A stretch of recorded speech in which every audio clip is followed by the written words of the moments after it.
Yo me anoté acá algunos temas con respecto a Ciudad Santa María. Si el municipio de San Miguel tiene aproximadamente 300.000 habitantes, Sí, poco más. un poco más. Ciudad Santa María, ¿cuánto tiene? ¿La mitad? No, menos de la mitad. Porque Menos Bellavista no, debe llega ser. hasta- No, debe ser. 120.000. Debe ser un tercio, más o menos. Sí. 100, Más o menos, 120.000. 120.000, sí. En el interior de la provincia de Buenos Aires, una ciudad de 100.000 habitantes. Es una ciudad potente, tremenda. Es una cosa enorme. Enorme. Quiere decir que si pensamos en Ciudad Santa María, tenemos que pensar como, no sé, no digo Junín, pero... Podemos pensar en Junín. Junín tiene 100.000 habitantes. 100.000 habitantes. Ciudad Santa María es más grande que Junín.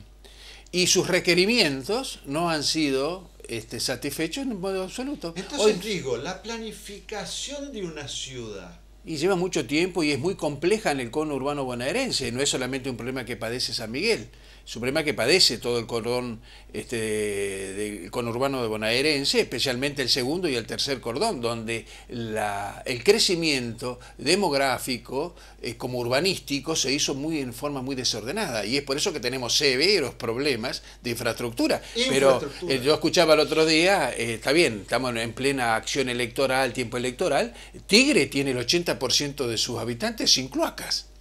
Y cuando pensamos en Tigre, pensamos en una urbe extraordinaria, claro, porque tiene cámaras de televisión que filman cuando a uno pestanea. Pero resulta ser que no tienen cloaca.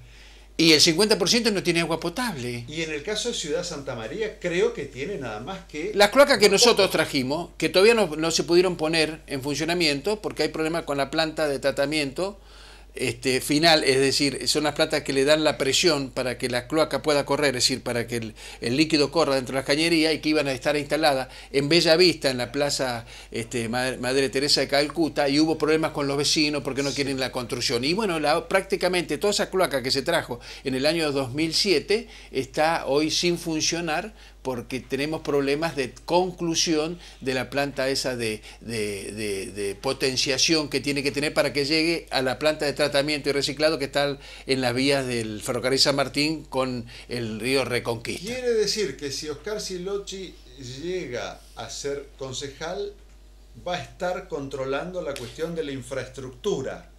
Voy a estar controlando, esencialmente yo creo que el vecino debe saber. Mire, yo he sido intendente, he sido secretario de gobierno, he sido concejal electo, pero como siempre desarrollé actividad dentro de la administración, usted cargando, Martín poniéndome medallas que a lo mejor no merezco, pero yo creo que el concejal en este momento debe tener una actitud crítica hacia el Ejecutivo cuando se están ejecutando presupuestos tan grandes.